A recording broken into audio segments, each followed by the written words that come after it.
আমরা যারা এই জুলাইয়ের গণ অভ্যুত্থানের সবাই দেখেছি এখানে যারা আছে, এই জুলাইটা কেন হলো এবং এই জুলাইয়ের অংশীদার কারা, এই জুলাইটা কিভাবে হলো, এটা আমরা সবাই দেখেছি। একেবারে রাজনৈতিক কর্মী থেকে শুরু করে অরাজনৈতিক মানুষ, তাদের মধ্যে ধরেন বেকার তরুণ কিংবা প্রবাস ফেরত তরুণ কিংবা একেবারেই সাধারণ খেটে খাওয়া শুধুমাত্র তরুণরা, তরুণদের পাশাপাশি বিভিন্ন শ্রেণী পেশার বয়সের মানুষ। আপনারা যদি দেখেন এই যে মৃত্যুর সংখ্যাগুলো, সেখানে যাত্রাবাড়িতে বিভিন্ন জায়গায়, এবং আমি জেলখানায় কারাগারেও দেখেছি অনেক বলছে বাসের হকারি করেছেন, ডিম বেচতেন, শশা বেচতেন, তারাও কিন্তু অনেকে শহীদ হয়েছেন এবং জেলও খেটেছেন।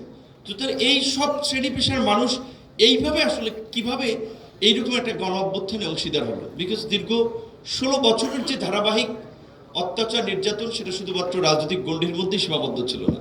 যারাই ভিন্নমত পোষণ করেছে তারাই বিভিন্নভাবে ভিকটিম হয়েছে, এবং তারা দেখেছে তাদের চোখের সামনে ভবিষ্যৎ কিভাবে ডাকাতি করা হচ্ছে, ভবিষ্যৎ প্রজন্মের যে একটা অনিশ্চিত বাংলাদেশ তৈরি হচ্ছে, সেটা তারা দেখেছে, সেটা তাদেরকে ভাবিয়েছে, যার ফলেই কিন্তু সবাই এই লড়াই সংগ্রামে ঝাঁপিয়ে পড়েছে।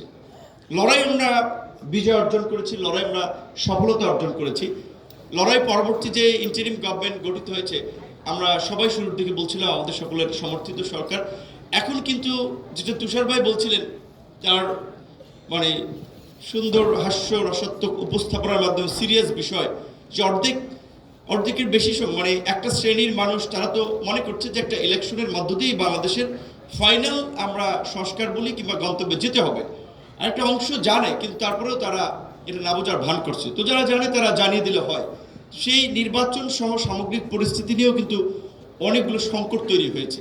তো সেই জায়গা থেকে এখানে যে কয়েকজন প্রশ্ন করেছে, যে সেই একই কথাগুলো, যে 16 বছরে যারা চাকরি থেকে বঞ্চিত হয়েছে, যাদের মেধা থাকা সত্ত্বেও বিশ্ববিদ্যালয়ের শিক্ষক হতে পারে নাই, বিসিএস দিয়েও তারা জয়েন করতে পারে নাই, এখনও কেউ কেউ পারছে না, ভবিষ্যতে কি হবে?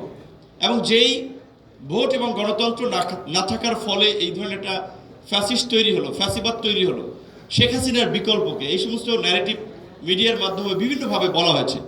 তো এখনও মানে ওইরকম একটা ন্যারেটিভ তৈরি করার চেষ্টা করা হচ্ছে যে আমাদের প্রধান উপদেষ্টা নিঃসন্দেহে আন্তর্জাতিকভাবে সমাদৃত সম্মানিত একজন ব্যক্তি, আমরা তো নিশ্চয়ই তার জন্য গর্ববোধ করি। কিন্তু এইরকম কিন্তু একটা ন্যারেটিভ বাইরে সারা হচ্ছে বা তৈরি করা হচ্ছে, যে তিনি যেভাবে এই মুহূর্তে দেশকে সামাল দিয়েছেন, এটা কারো পক্ষে সম্ভব না বা সম্ভব হতো না।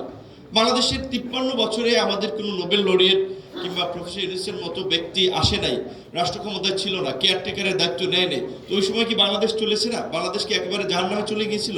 বা বাংলাদেশ একেবারেই একটা সংকটের মধ্যে থেকে আর উত্তীর্ণ হতে পারে নাই? পেরেছে। ভালো মানুষের লিডারশিপ আমরাও চাই, কিন্তু এই ন্যারেটিভগুলোর আসলে আমাদের জন্য আবার নতুন একটা সংখ্যা তৈরি করে, যে আবার একটা ন্যারেটিভ তৈরি করা হচ্ছে কিনা, যে বিকল্পকে ইলেকশন দিয়েই বা কী হবে। এবং রাজনীতিবিদদেরকে যেভাবে আমরা দেখতে পাচ্ছি, চরিত্র হনন থেকে শুরু করে তাদের ক্যারেক্টার অ্যাসাসিনেশন করা হচ্ছে। এখানে বেশিরভাগই তো ছাত্র দল, যুব দল, স্বেচ্ছাসেবক দল, তাদের ভাইরা। আপনারা সাইবারের, বিশেষ করে অনলাইনের স্পেসটা লক্ষ্য করছেন কিনা? এখন মেইন স্ট্রিম মিডিয়ার চেয়ে day by day social media কিন্তু শক্তিশালী প্ল্যাটফর্ম হচ্ছে। আমরা অনেককে প্রমোট করি, আমরা অনেক একটা প্রচার করি, আবার দেখা যায় কয়েকদিন পরে কোনো কারণে তারা নিজেদেরকে একটা রাজনৈতিক কাল্ট হিসেবে কিংবা একটা জায়গায় নিয়ে গিয়ে আবার তাদের ইন্টারেস্টের জন্য আমাদের অ্যাগেনস্টে দাঁড়াচ্ছে।